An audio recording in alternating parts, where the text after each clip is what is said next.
The game that misses you when you're gone.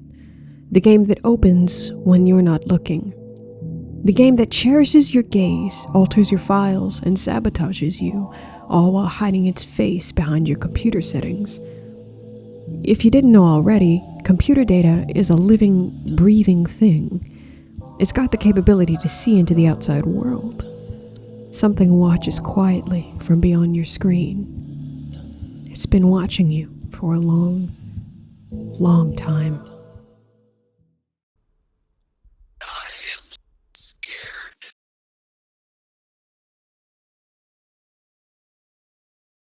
This is Whiteface. Whiteface spends its time watching you from behind your screen. It isn't a virus, however. The real virus at work here is something far more sinister. This spirit has a particular desire to share its misery with you. Because I'm Scared doesn't have a linear storyline, I can't start this off like I normally would for any other game. That is, merely describing the plot doesn't really do the game justice. The proceedings are entirely dependent on the player's persistence and patience. I can only describe this as an entity hidden under the guise of a game possessing you and your computer.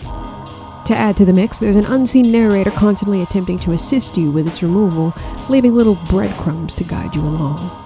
Sometimes the narrator's voice is interchanged with Whiteface, so much so that you are confused as to who's talking to you at all times.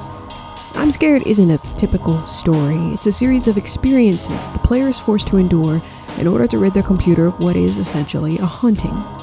As a heads up, I'll be using the definitive Steam version, which includes the 2022 update. Since it's a combination of both the 2012 and 2016 releases, I'm hoping I won't miss anything important. I'll be cross-referencing my footage with this person's footage. Thank you to Cheems.jpg for sponsoring this video, and viewers like you.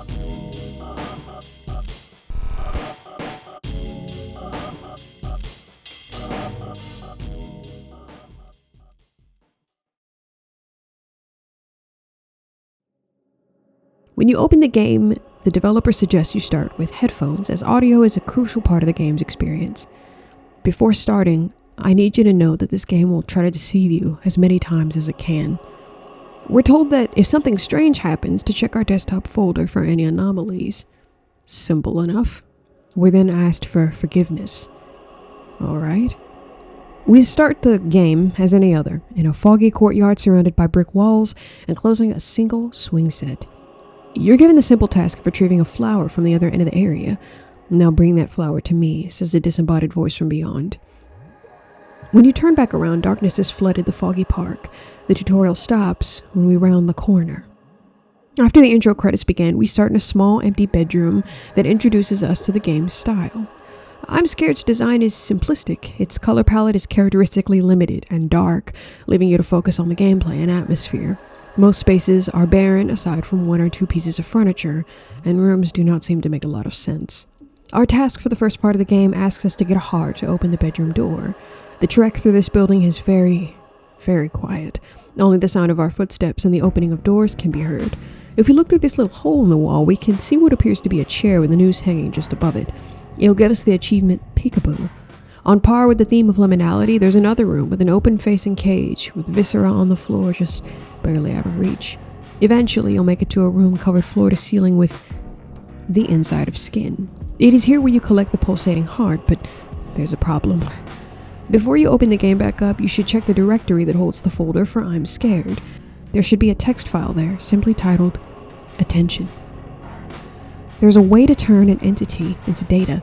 They have a life of their own, and it's difficult to distinguish them from normal computer files. In our actions of every day, while we sit at the computer, this bite entity observes us and studies our every move in fear. The game is simple. Following the arrows is the key. If you get caught, you lose. A sound will predict its arrival. It is Whiteface. A notification will appear when you open up the game again. Hello, do you know my name? If you type in Whiteface, you'll be taken to an empty, dark parking garage. As the note suggests, the goal of the minigame is to follow the arrows and collect the keys in the labyrinth in order to progress. The entire time you're walking, however, you're circled constantly by a whining creature that follows you without fail.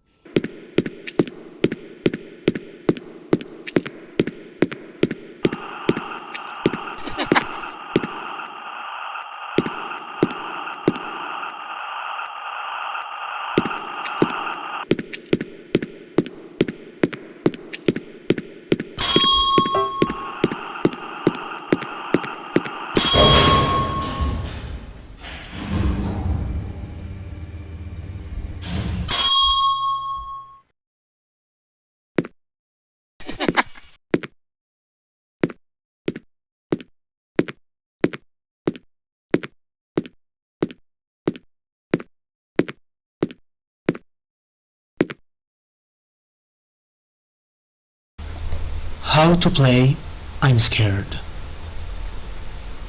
To play I'm Scared, you just have to think outside the box. To do so, I've made an example just for you. Let's pretend that you're stuck in a room and you need a heart to exit. Looking around, you'll find a key, and with that key, you'll be able to open the closet near the exit door. You won't find anything in the closet. It'll take some seconds, though, to understand that while you were exploring, a passage has opened behind you. It takes a small effort to be involved. Are you brave enough?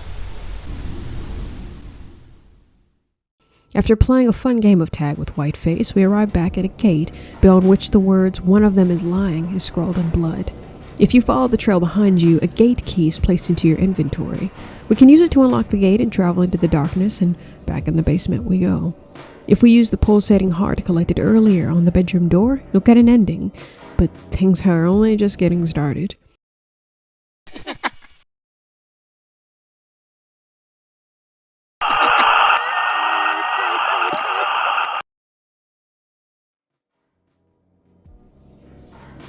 In your game folder, you'll find another note. It's not gonna let you go. I shouldn't have told you to go on. Follow my instructions. Don't let the game's appearance deceive you from now on. If things change, it arrives. Take some time and try to escape. Starting the game back up again, you'll be placed in a room from which there appears to be shreds of white and gray cloth hanging from the ceiling. Underneath is a sign that simply says, "You shouldn't be here." You're expected to pace the room, during which a broken gramophone will slowly appear, filling the space with static. As an aside, apparently there's a 50% chance you'll get this secret room, and I had a feeling there was something more to the ceiling. You can tell I kept looking up here to find some answers, and it was really bugging me. Lo and behold, this is what you're supposed to see. Later, she begins to smile. It appears to be a feminine version of Whiteface upon closer inspection. Anyway, we close and restart the game, and we find ourselves in an empty house aside from a couple of doors. The house is one of the larger areas aside from a later labyrinth, and as you've probably guessed, the only goal is to collect keys to open doors, all under the watchful eye of your new best friend. The area progressively degrades as you explore, going from a brightly lit area obscured with fog to a fleshy house contaminated with the sound of Whiteface's pitiful wails. Your end goal, of course, is his room. Whiteface floats motionlessly in the pitch blackness next to a chair and a noose.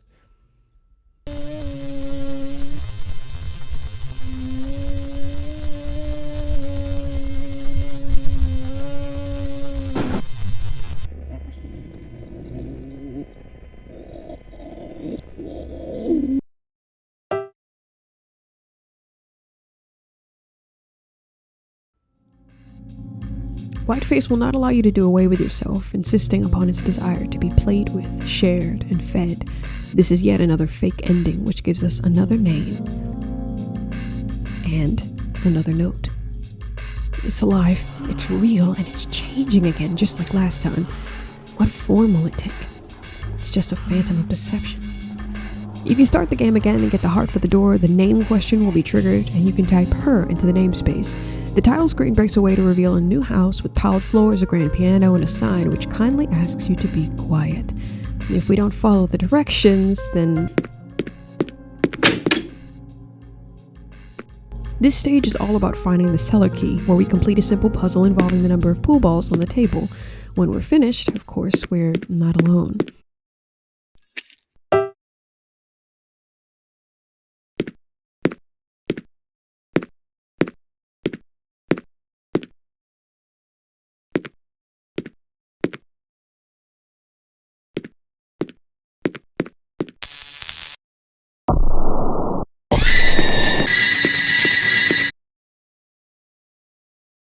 As you're being chased, a Steam achievement labeled "Close Here" appears right at a specific spot.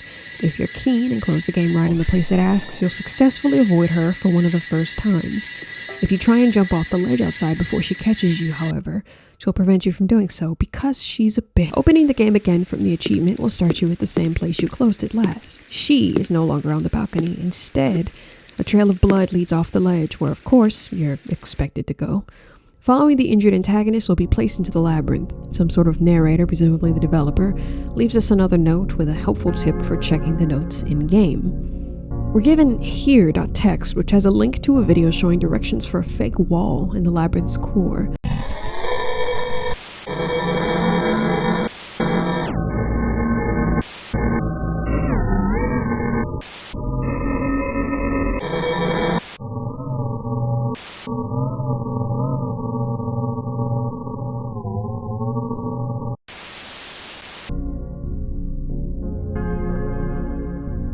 When we go through the fake wall, however, it seems we've been tricked. Again on your desktop, another note. This time, it's got a map and a series of nonsensical codes with numbers running the length of the page.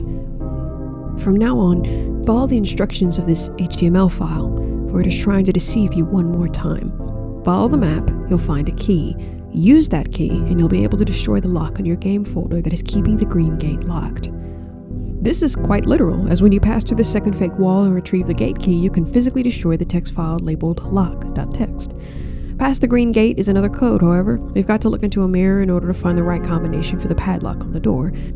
Trouble is, the mirror is broken into shards scattered among the maze. You've got to interact with statues of her, which will allow you access to 2 different versions of the maze.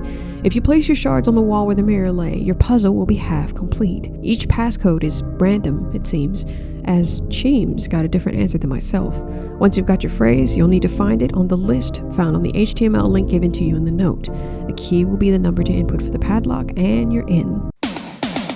Starting the game back over again, we're dropped into yet another half-empty bedroom. From here, you'll take an elevator to a slate blue maze tiled with these pretty pixelated swirls. She's following you and making her usual awful noise, but there's 4 gramophones that you're expected to find and destroy, all among the caterwaul of her singing.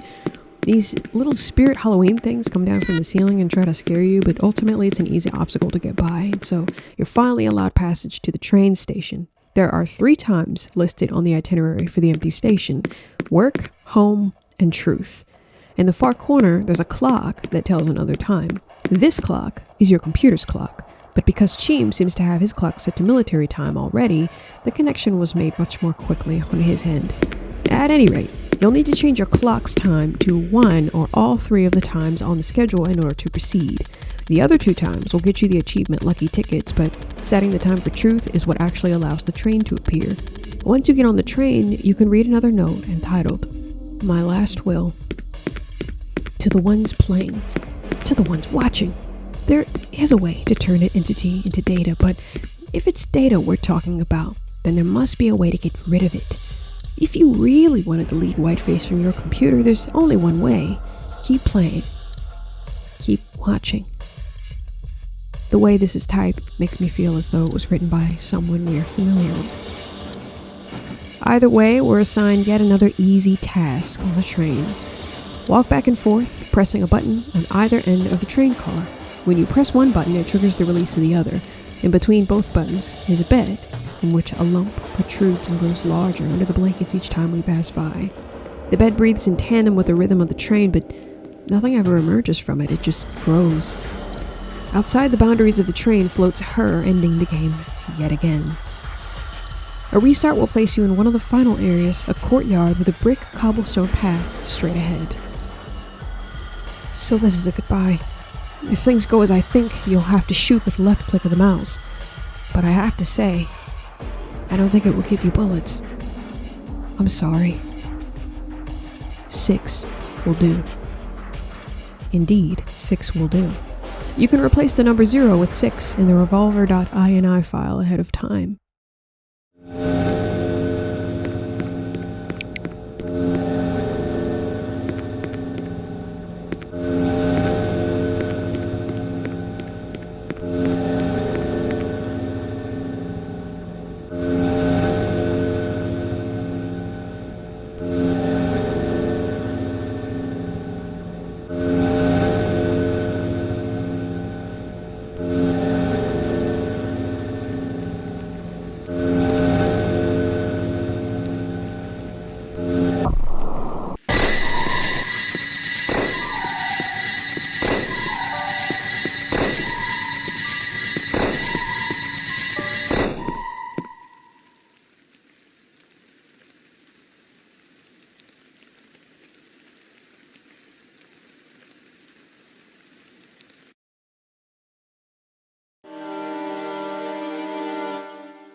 You'll start back at the beginning, running freely as there is no one to stop you, and make it to a bright light in the basement. Such is the official ending for the game.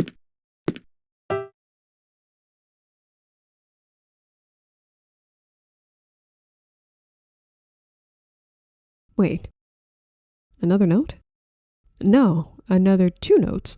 Layer.txt and to-do list.txt. The curtain falls. I want to share a story with you. I've never had the chance to be a child, but when I was a child, I always thought about awful things. One day my brother went to an appliance store, leaving me in the back seat of the car. I looked at him entering the store, disappearing behind the sliding doors. Then my head drew a scene. Oh no, my brother got impaled by some sort of electrical appliance. There's blood everywhere. What should I do now? The truth is, I never had a brother. As her, to talk was not my thing. I just wanted to entertain you. Maybe I should go back or change again. You changed me and I'm not scared. No, I'm worried. Maybe that's why I'm using all these commas I never liked that much. I'll let you play with me for a short time instead of the opposite. I have 2 more secrets for you. The credits holds one of them. It'll be fun. But please, at the end of this, do not kill me. I really want to be with you forever.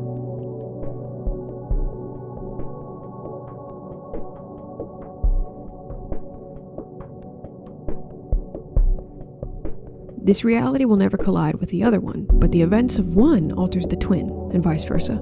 Have you already tried resetting? See what's on the other side. This place is filled with the same products everywhere, isn't it fun? Tomorrow's your turn. Don't forget to check the freeze room, send the mail, send market orders with the computer, toss the useless garbage in the office. We really should clean the place more. Try out the auxiliary generator. P.S. If the PC gives problems, just shut it down. Power button's broken though. If you don't find the office keys, I'll send someone with them as soon as you deliver the mail. Back in the game again, IMSCARED's title is his room, with that fun little chair and noose we know so well. We go through the first bedroom spiel and have the option to type in a new name. The key is Ivan Zanatti, which is found in the credits of one of the previous endings and, as you know, is the developer's name. This time we're in a grocery store with lots of little corners. Check the to-do list, says the sign at the back, and surely enough you can find the refrigerator key around the corner on a shelf. If you use it to open the freezer, you'll find an unidentified lump of black meat covered in permafrost, and underneath that, a letter. You can slip the envelope under the door from which wind is emanating, and then start the game back over since there's really nothing else to do. You'll be placed outside the store with blackness on the horizon. On the left side of the store is a big mailbox, and on the right side is the back door from which wind was leaking earlier. You'll find the letter that you slipped underneath, and if you restart the game at the front door again after sending the letter, you'll be back inside. As the to-do list says, you can find the keys for the front office at the front of the store resting near the cash register. We'll have to try and send data using the computer, but of course it doesn't work, so we'll collect the cutters and shuffle away to the panel outside. Trouble is, you don't automatically bring any items with you as you travel in and out of the store. If you want to use something outside, you'll need to physically find a way to place it there, so you'll need to throw the cutters in the trash near the cash register, and they'll make their way near the trash in front of the building the next time you restart. You can use the cutters to cut the wires in the panel on the right side of the building, which will throw the store into blackness next time you're inside. You'll need to turn the power back on from the auxiliary generator and then send the data to I'm Scared in the office. The next time you restart, you'll be back in the bedroom from the beginning. Another note in a folder called Enter a Great Place. It's really fun, but you're reaching a point of no return. Please, stop. I don't want to die. I want to help you. In this folder, you'll find 26 notes, each with one letter of the alphabet and a link to a YouTube video where she is floating. The code will spell "Take me to the door," which will be our first password for the final stretch. Simply put, the goal for this area is to retrieve valves from each section of the map in order to power the machinery at its heart, but of course, you're not alone. For the last valve, Whiteface will quietly follow you, looming over your player character as you collect a set of keys in what appears to be a mixture of all the places you've visited. The chase scene is very quiet and tense, and you can only see the edges of a noose in the corner of your eye as you run from him. If you manage to escape and power the machinery using the valves, you'll finally be able to enter the last door, through which the antagonist has one last task for you.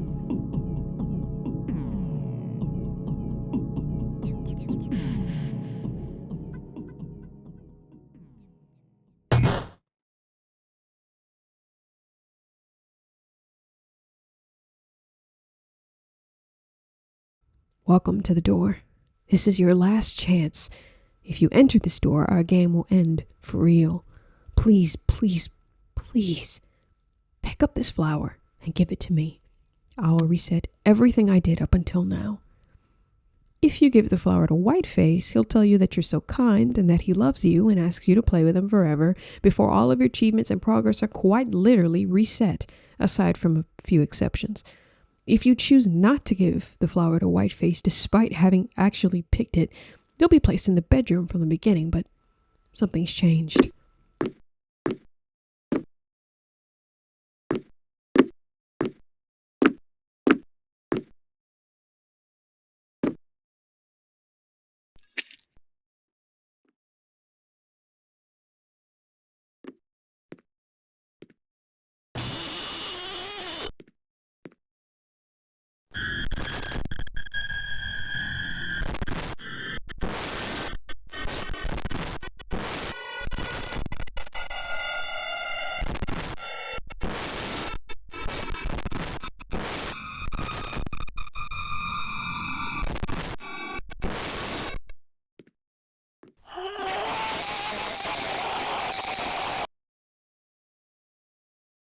All that's left is a colorless heart floating in the air, surrounded by the words, "I'm scared." I suppose you're satisfied. I'm scared. I am scared to the point that I cannot hide my heart anymore. Destroy this file, move it, change its name. The game will end and so will my curse. Leave me here, I beg you. I just want to stay with you here. Just a little more. Just a little more. But I do know. Farewell. Hey, you can finally get to that door across the gap.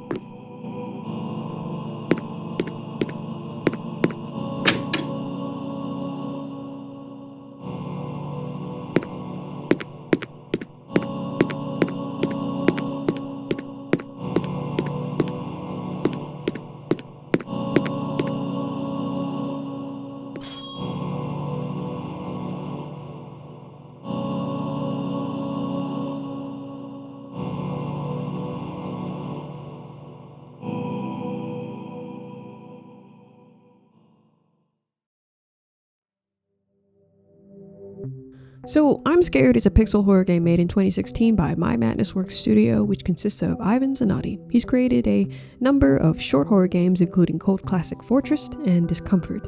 His genre of games focuses mostly on boundary-breaking interactions with the player. Zanatti prefers to make games that engage the player, those with a plot that a person must actively seek, rather than those with a linear storyline. To put it simply, I feel this is a game about misery, and how much it loves you, the company. As long as you continue to be miserable with this guy, it will continue to love you, but Whiteface's way of showing affection is kind of funny. Whiteface doesn't actually love you. It's just feeding off your attention in the same way many real-world people do. It survives purely off your time and energy, playing its games, retrieving its keys, and avoiding its traps. How many of these games are actually pleasant? In some twisted way, Whiteface views this as love, but it's not. It constantly reminds you of its misery, placing you in danger and feeding you ideas of self-harm throughout the entire game. The happy ending isn't for you, it's in favor of the spirit that's trapped behind your screen, feeding off your sympathy. What else do you associate this guy with besides this noose and this chair? Whiteface had never made an attempt to tell you a story about itself that wasn't a lie, never attempted to connect with you on a deeper level. The creature is cursed and it wants to share that curse. Much like a virus, it relies on interaction from person to person, and once that interaction stops, it has no meaning. Like a shitty chainmail text, Whiteface is nothing without its host. So what about her? Well, she's simply another form of Whiteface. I never felt that there were two antagonists in the game, and if the developer meant for them to be two separate entities, then I feel I might have missed something. Both characters have the same angle and the same craving for affection. I think that placing feminine features on such a horrific creature adds a human angle that Whiteface benefits from. It is human to want and to be wanted, and she is no exception. You made me think about life, about appearance. I changed, bit by bit. I really don't like what happened to me. You want this nightmare to end? Then kill me in front of my birthplace.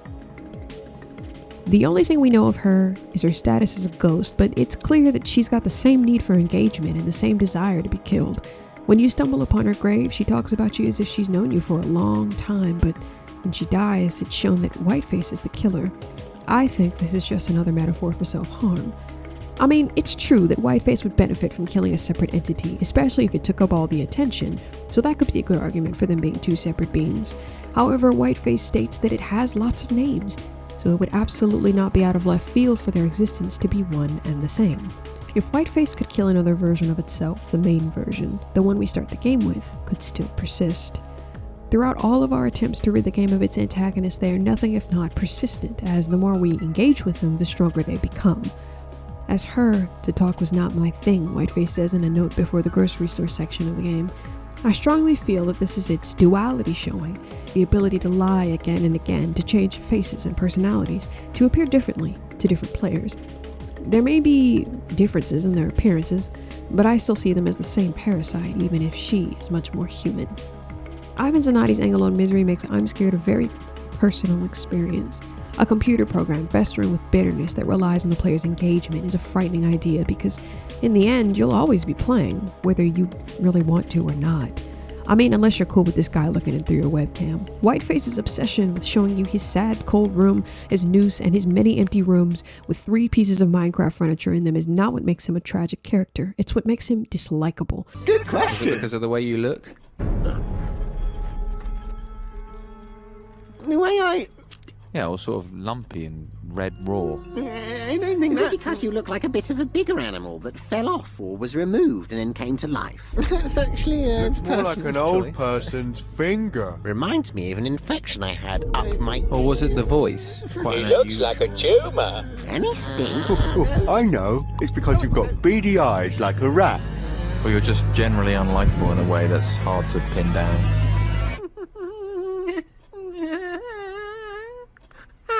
What? It's not enough that he's miserable, but that he wants to steal your joy. His life is entirely dependent on how long you keep playing. She, too, is the same. It's difficult to feel sorry for her because throughout the entirety of I'm Scared, she's trying to kill the player character and trying to make you feel the same fear she felt in death. Both characters are miserable depictions of depression, but what's more, they are villains because of their need to place the player in the mix of it all. It's not fair to you nor to the narrator who follows the voice of the developer. The antagonists here remind me of Am, in that through sharing his hatred, his fears are slightly lessened. Without the other characters, Am is nothing. The survival of Am is dependent on other creatures who can echo that misery, be it through physical torture or through having to sit through his rants.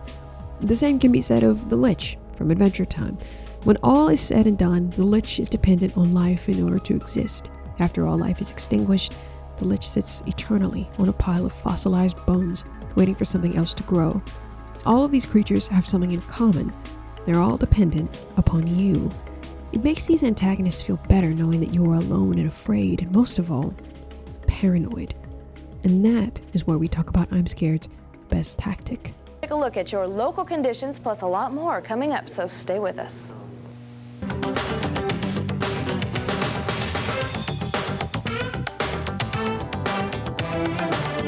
Hear what earthquake experts predict for our future. It'll shock you.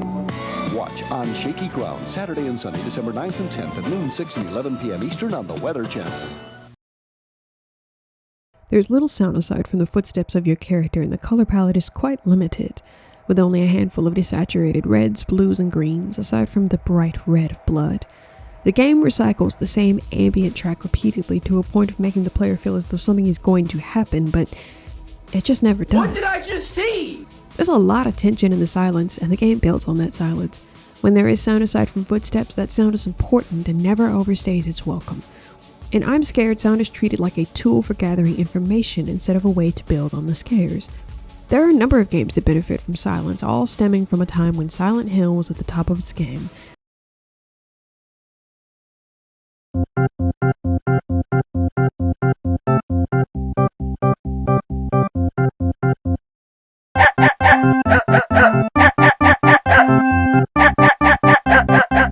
But I'm Scared should be praised for the things it does differently. We're not here to talk about Silent Hill. While it is not the first pixelated horror game, for instance, it's one of the first games to actively engage the player using the same tactics that a virus would. I feel that there are a few games who achieve this goal so easily. That is due in part to the fact that since I'm Scared's inception, We are used to playing games that hack into the player's computer. We're used to false claims of something watching us. It's an old trick. But even still, I felt bad when I was playing the game. Here goes this sad little dude on my computer who just wants to be loved, trapped in a program with no way to reach me aside from the Notes app, watching me go about my daily business as a person of flesh and blood. There's something tragic about the whole thing. It's a real shame. Progression is trapped within the solutions written on these notes, so you're forced to dig into the corners of your computer for random text files, often misplaced within the veins of your system. In this way, everything is much more personal. When we close the game, the deafening silence that envelops us is sometimes replaced with laughter. Other times, the quiet whirring of the PC's fans as we peel back the layers of notes, scattered like breadcrumbs. The use of limited graphics in I'm Scared also contributes to its horror. For one, the environments in the game are dull and they feel constructed, fake. The boxy, artifacted design of each level makes you feel disconnected. There isn't a single personal touch here. Everything feels like it was put here to be looked over, to be ignored. Your field of vision is drowned out by blackness, festering with the possibility of a jump scare, which, in this case, is effective. Whiteface has some of the same capability as an AI, with the manipulative characteristics of a human being. You constantly wonder if it's actually human, or if it's a formless creature made simply to torment you, fashioned from the soul of a tormented human. If our antagonist has lived here through an eternity, I find it strange that he has nowhere to visit besides in the equivalent of a beige mom's dream house. It could be that Whiteface's depression has caused him to create a handful of crude reconstructions of the everyday world. The grocery store, the library, a bedroom or two, a train station. Every location is mundane, but more importantly, these could be the only places that he actually remembers, made alive only by your presence. There's no game without you, and I'm Scared is sure to build upon your curiosity, creating intrigue with Whiteface's mysterious character and its many lies. With this winning combination of a dull environment, limited sound and graphics, and a near deafening silence, I'm Scared earns its place not just as a game, but a story to be learned through rewarding puzzles that make the player feel intelligent and cool.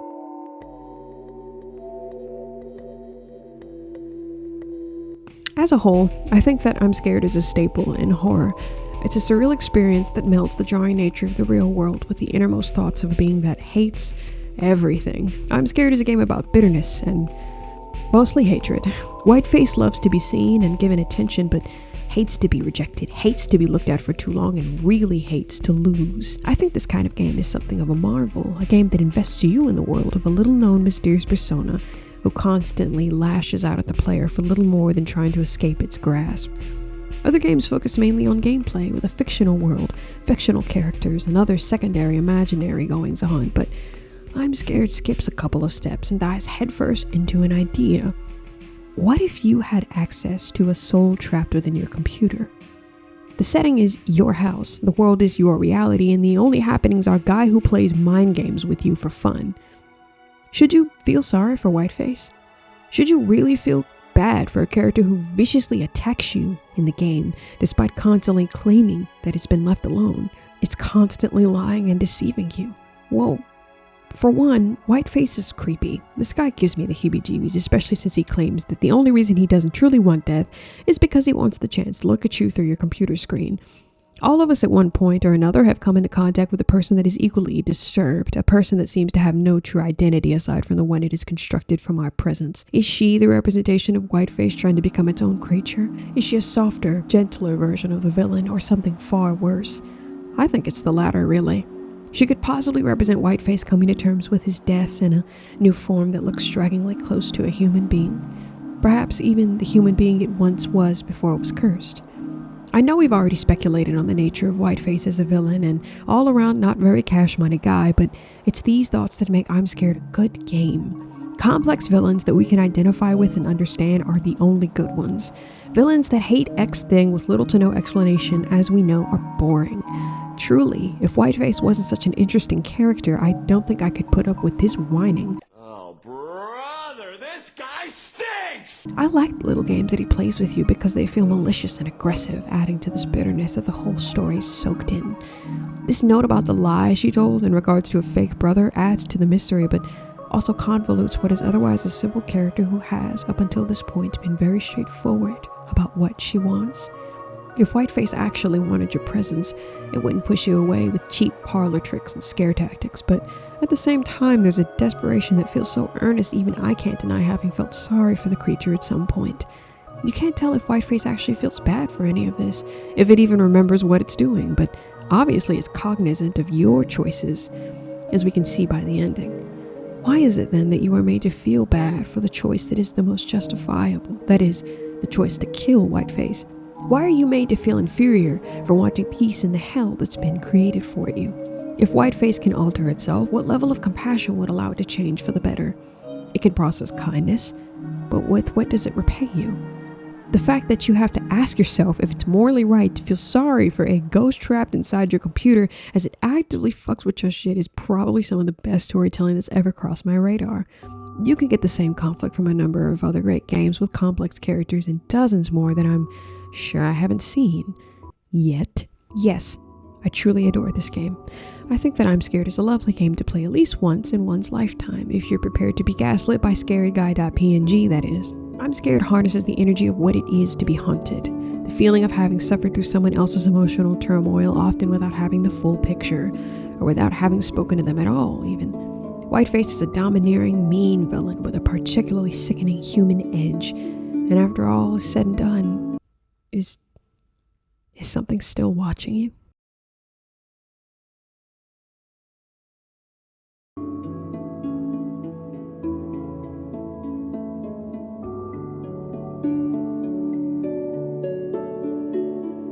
Thank you to everyone who supported my Patreon and for watching this video. I hope you enjoyed it.